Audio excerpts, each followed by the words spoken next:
आजची वात्रटिका आहे सत्ता चक्र।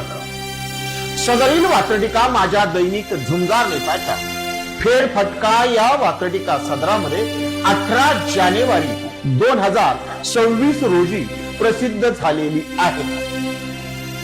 कुणासाठी निकाल कडवट, कुणासाठी निकाल कडवट, कुणासाठी निकाल गोड आहे। कुणासाठी निकाल कडवट, कुणासाठी निकाल गोड आहे। पुन्हा पुन्हा सिद्ध झाले सगळ्यांना सत्तेची ओढ आहे। पुन्हा पुन्हा सिद्ध झाले सगळ्यांना सत्तेची ओढ आहे। पुन्हा एकदा पहिलं करू। कुणासाठी निकाल कडवट, कुणासाठी निकाल गोड आहे। कुणासाठी निकाल कडवट, कुणासाठी निकाल गोड आहे। पुन्हा पुन्हा सिद्ध झाले सगळ्यांना सत्तेची ओढ आहे।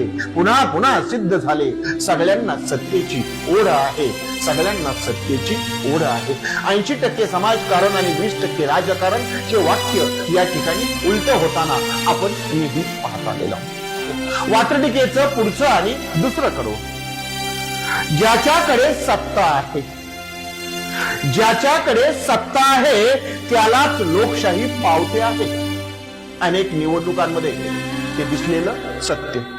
ज्याच्याकडे सत्ता आहे त्यालाच लोकशाही पावते आहे आणि ज्याच्याकडे सत्ता आहे त्याच्याकडेच लोकशाही धावते आहे। ज्याच्याकडे सत्ता आहे त्याच्याकडेच लोकशाही धावते आहे। त्याच्याकडेच लोकशाही धावते आहे। हे लोकशाहीचं सत्ता चक्र आहे आणि त्यावरच हे भाष्य वात्रटिकेच्या दुसऱ्या कडव्यात पुन्हा एकदा। ज्याच्याकडे सत्ता आहे त्यालाच लोकशाही पावते आहे।